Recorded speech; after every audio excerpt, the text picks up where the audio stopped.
인생에 주어진 마지막 기회, 인생에 주어진 마지막 기회라는 제목으로 말씀 전하기 원합니다.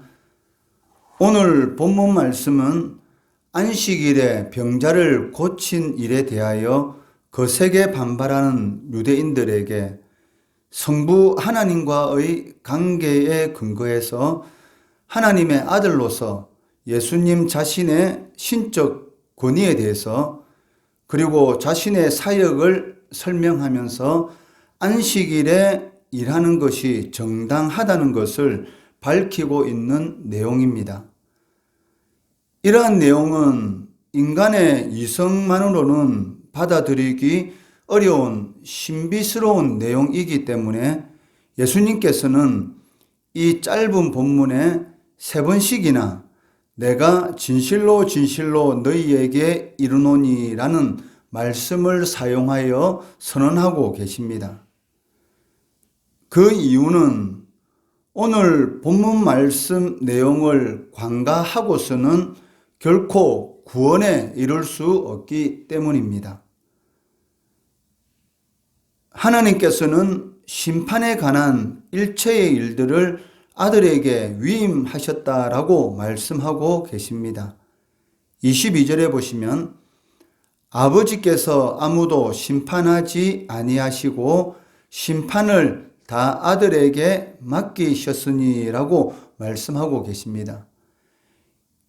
여기 맡기셨으니라는 말의 원어 시제는 완료형입니다. 이는 현재 나타나는 결과나 상태에 강조점을 두고 있다는 것입니다. 즉, 모든 사람에 대한 심판은 이미 아들의 몫이 되었다라는 것을 의미하고 있습니다. 그러나 유대 지도자들은 이를 사실로 인정하고자 하지 않았습니다. 그렇다고 할지라도 하나님께서 세우신 이러한 원칙이 바뀌는 것은 아닙니다. 물론 사람이 만든 법은 다수의 국민이 원치 않으면 바뀌게 마련입니다. 하지만 하나님의 법은 절대 다수의 사람들이 요구한다 할지라도 바뀔 수는 없다는 것입니다. 보수적인 유대인들은 예수님을 제외시키고서도 직접 하나님과의 교제가 가능한 것으로 믿었을지는 모르지만 이것은 시간과 공간을 초월해서 불가능하다는 일입니다. 왜냐하면 하나님과 사람 사이의 중보자는 오직 예수 그리스도 한 분뿐이시기 때문입니다. 그렇기 때문에 하나님을 찾는 사람에게나 찾지 않는 사람들 모두에게 예수님은 하나님의 죄에 대한 심판을 면할 수 있는 마지막 기회요 선택이 된다는 것입니다. 예수를 거부하는 사람들에게는 다른 어떤 기회도 주어지지 않습니다. 학교에 진학한다든지 진급 시험을 친다든지 운동 경기 등에서 실패하더라도 다시 기회가 있기 때문에 도전할 수는 있습니다. 하지만 예수님은 인생에 주어진 마지막 기회이기 때문에 예수를 거부하는 이들에게는 다른 희망이 없게 된다는 것을 의미하고 있다는 것입니다. 그러므로 우리 모두는 다른 일체의 모든 기회를 다 잃게 된다 하더라도 예수라는 기회는 절대로 놓치지 말아야 한다는 것입니다. 이 세상에서 모든 원하는 것들을 다 얻었다 할지라도 예수를 잃었다면 그는 결국 모든 것을 다 잃은 사람이 되기 때문인 것이죠. 예수님의 말씀을 듣고 예수님을 보내신 하나님을 믿는 사람들은 이미 영생을 얻었다라고 말씀하고 있습니다. 이 말씀은 그들의 본질이 바뀌었다라는 것을 의미하고 있습니다. 24절에 보시면 내가 진실로 진실로 너희에게 이르노니 내 말을 듣고 또 나 보내신 이를 믿는 자는 영생을 얻었고 심판에 이르지 아니하나니 사망에서 생명으로 옮겼느니라 라고 말씀하고 계십니다. 성경은 예수가 없는 자연인의 상태, 즉 거듭나지 않은 상태에 대해서 소망이 없다라고 가르치고 있습니다. 이 사람들은 자신의 허물과 죄로 인해 죽었던 상태이고 본질상 하나님의 진노의 자녀라는 것입니다. 그러므로 이들이 그러한 상태에서 기대할 수 있는 것은 오직 하나님의 진노밖에 없다라고 말씀하고 있다는 것이죠. 로마서 3장 10절에 의인은 없나니 하나도 없다라는 이 말씀과 로마서 3장 23절에 모든 사람이 죄를 범하였음에 하나님의 영광에 이르지 못하더니라는 이 말씀은 자연인의 상태, 즉 중생하지 못한 사람의 상태가 어떠한가를 잘 보여주고 있습니다. 이것이 바로 즉 하나님의 영광에 이르지 못한 그러한 상태가 우리들도 예수를 믿기 이전의 모습이었다라는 것입니다. 그리고 이들을 기다리고 있는 것은 죄에 따르는 무서운 보응밖에 없다라고 말씀하고 있다는 것이죠. 하지만 예수를 믿으면 누구든지 그때부터 새 사람으로 바뀌게 되는데 요한은 이것을 하나님의 자녀가 되는 권세다라고 말씀하고 있습니다. 즉 죄인이었던 자가 의인이 되고 마귀의 종이 하나님의 자녀로 신분 자체가 바뀌게 되는 것입니다. 그리고 이것은 오직 예수 그리스도를 통해서만이 기대할 수 있는 놀라운 변화라는 것입니다.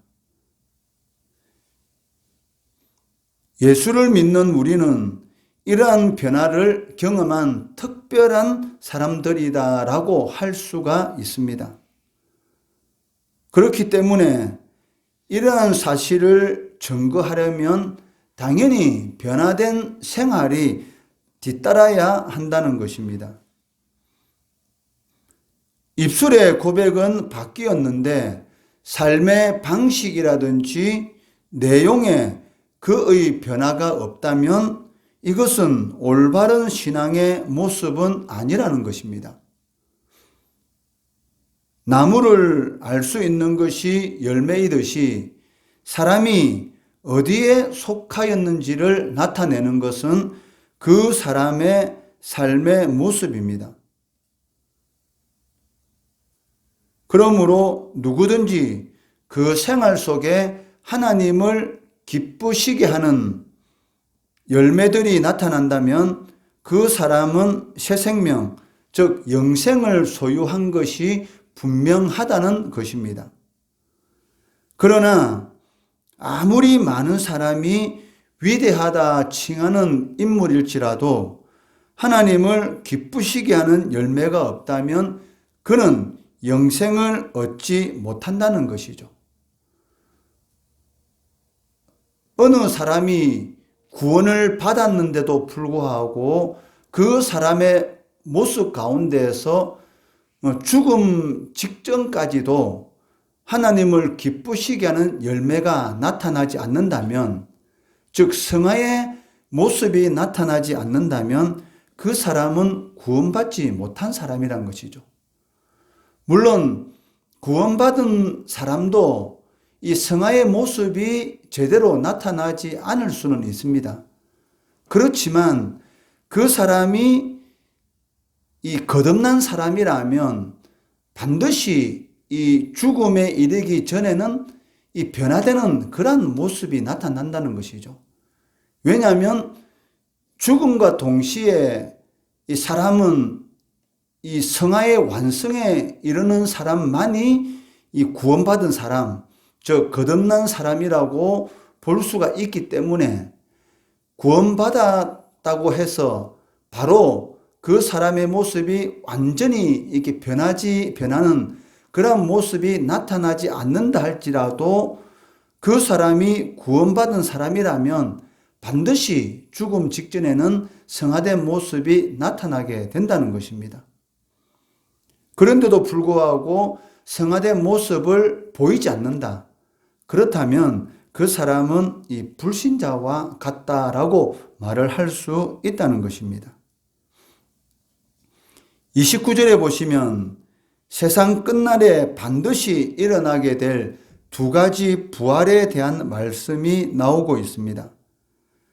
그리고 모든 사람은 이 둘 가운데 하나에는 반드시 참여하게 된다는 것입니다. 즉, 어떤 이들은 생명의 부활을 얻게 되고 또 어떤 이들은 심판의 부활을 얻게 된다는 것입니다. 29절에 보시면 선한 일을 행한 자는 생명의 부활로, 악한 일을 행한 자는 심판의 부활로 나오리라 라고 말씀하고 계십니다. 그런데 여기서 우리가 주목해야 하는 사실은 둘 가운데 어디에 참여하게 되는가를 결정하는 것이 현재의 삶이라는 사실입니다. 현재 우리가 예수를 믿고 있는가 아니면 믿지 않고 있는가에 따라서 생명의 부활로 아니면 심판의 부활로 나타난다는 것이죠. 즉, 이 생명의 부활이라는 것은 영원한 생명을 얻는 것을 의미하는데 이것은 선한 일을 행하는 사람들에게 주어지는 상급이다라고 선포하고 있다는 것입니다. 그런데 여기서 말하는 선한 일이란 사람이 예수를 믿지 않더라도 선행에 힘쓰고 덕을 많이 쌓으면 구원이 가능하다라는 것을 의미하는 것이 아닙니다. 예수님께서 말씀하신 선한 일이란 하나님께서 인정하시는 선행을 의미하는데 이것은 예수를 믿는 믿음 위에서만이 행해지는 선행을 의미한다는 것이죠.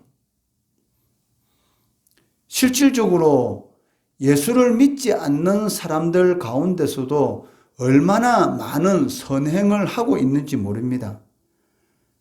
그렇지만 그러한 사람들이 행하는 선행은 하나님하고는 전혀 상관이 없는 그러한 선행에 불과하다는 것입니다. 그렇기 때문에 생명의 부활은 이 세상 자녀들이 얻을 수 없는 오직 예수님을 믿는 사람들에게만 약속되어 있는 축복이라는 것입니다. 왜냐하면 믿음이 없이는 하나님을 기쁘시게 할 수 없기 때문입니다. 그 며칠 전에 어떤 이 펀드에 많은 사람들이 이렇게 투자를 하는 그러한 내용이 신문지상에 오르내리는 것을 볼 수가 있었습니다. 그러한 투자를 하는 사람들을 보면 전망이 밝고 확실하다는 믿음이 생겨야 투자를 합니다. 마찬가지로 모든 사람에게 있어서 현재의 삶은 내세를 위한 가장 확실한 투자인데 어떤 사람들은 투자를 잘하는 반면에 어떤 사람들은 그렇지가 못하다는 것입니다. 전망이 밝지 못하고 망하게 되어 있는 일에 자신의 인생 전부를 투자하는 사람들이 세상에는 무수히 많습니다. 그런데 예수를 거부하는 사람들이 하나도 예외 없이 여기에 속한다는 사실입니다. 그들은 자신들이 아주 현명한 선택을 하였다라고 생각할지 모르지만 그것이 최악의 선택이었다라는 것을 머지않아 반드시 깨닫게 된다는 것이죠. 이 사람들이 보기에는 믿는 자들이 주일마다 교회에 가야 하고 소득의 11조를 드리고 헌금을 드리며 생활에도 여러 가지 제약이 따르는 그리스도인들의 생활이 어리석게 보일 수도 있습니다. 그러나 이것이야말로 그리스도인들의 삶 가운데 가장 든든하고 안전한 곳에 인생의 모든 것들을 투자했다라는 것을 그러한 사람들이 뒤늦게 깨닫고 후회하게 된다는 것이죠. 지혜가 있는 사람들은 많은 사람들이 몰리는 곳에 투자를 하지 않습니다. 이것을 예수님께서 무엇이라고 말씀하셨습니까? 넓은 길에는 많은 사람들이 가게 되지만 좁은 길을 택하라 라고 말씀하고 있는 것처럼 인생의 모든 것들을 가장 효과적으로 잘 쓰는 방법은 오직 예수 그리스도께 투자해야 한다는 것입니다. 세상에 투자하는 사람들은 많은 것을 가질 것으로 생각하고 있지만 실질적으로 세상을 떠날 때는 빈손으로 가게 됩니다. 그러나 예수님에게 투자하는 사람들은 영원한 상급을 가득 받게 될 것입니다. 이 세상에는 인생을 근시안적으로 보고 이 세상의 것만을 추구하며 사는 이들이 허다합니다. 그러나 이들에게는 확실하게 보장된 미래가 없다는 것이죠. 이것을 성경에서는 소망이 없는 자들이라고 말씀하고 있습니다. 그렇기 때문에 신자들은 좀 더 멀리 보는 그러한 지혜가 필요합니다. 욥은 인생의 날이 경주자보다 더 빨리 지나간다라고 고백하고 있습니다. 욥기 9장 25절에 보시면 나의 날이 경주자보다 빨리 사라져 버리니 복을 볼 수 없구나라고 고백하고 있다는 것이죠. 시간이 얼마나 빨리 지나가는지 엊그저께 2020년이 시작되었는데 지금 이 순간 돌아보면 벌써 10월 달이고 2021년도 2개월 정도밖에 남지 않았던 것이죠. 그만큼 이 시간이라는 것이 우리도 모르는 사이에 얼마나 빨리 지나가고 사라져 버리는 줄 모릅니다. 우리가 바라는 것과 의지와는 전혀 상관없이 인생이라는 시간은 부지런히 다름질하고 있고 거기에는 브레이크가 없다는 것입니다. 그렇기 때문에 정신을 바짝 차리고 살아가야 한다는 것이죠. 혹시 자신도 모르는 사이에 인생의 모든 것들이 헛되이 낭비되고 있는 것은 아닌지 확인해 보아야 한다는 것입니다. 우리의 인생의 모든 것들이 내세를 위한 준비, 즉 하나님의 뜻을 쫓는 일에 온전히 사용되지 못하고 있다면 아무리 열심히 살고 또 최선을 다할지라도 그 모든 수고가 헛것이 되고 만다는 것입니다. 솔로몬의 가장 안타까운 고백이 무엇입니까? 헛되고 헛되니 모든 것이 헛되로다. 사람이 사람으로서의 가장 복된 삶을 살 수 있는 것은 하나님의 말씀을 경외하는 그러한 삶이다라는 것을 솔로몬은 죽기 전에 깨닫게 되었던 것이죠. 다윗과 솔로몬의 차이점이 무엇이었습니까? 다윗은 인생 가운데 하나님의 뜻을 쫓는 그러한 삶을 살아감으로 그 하나님에 대한 그러한 체험이 있었습니다. 그렇지만 솔로몬은 다윗이 준비해 놓은 모든 것들을 누리는 그러한 삶을 살아갔기 때문에 하나님에 대한 직접적인 많은 그러한 인생의 고난을 통한 하나님에 대한 체험이 거의 없습니다. 그렇기 때문에 그 인생에 있는 모든 것들이 자신을 위한 삶을 위해서 사용하게 될 때, 그런 미혹이 임할 때에 결국은 하나님의 뜻과는 상관이 없는 그러한 많은 시간들을 허비했다는 것이죠. 그러한 허비된 시간들에 대해서 죽기 전에 하는 고백이 모든 것이 헛되도다라는 그런 고백을 하는 것을 우리들이 볼 수가 있다는 것입니다. 마찬가지로 우리가 가지고 있는 시간, 그리고 우리의 건강, 그리고 하나님께서 주신 모든 것들을 온전히 하나님의 뜻을 쫓는 데 사용하지 않는다면 결국은 우리들도 하나님 앞에 서기 직전에 헛된 삶을 살았다라는 그러한 말을 할 수도 있다는 것입니다.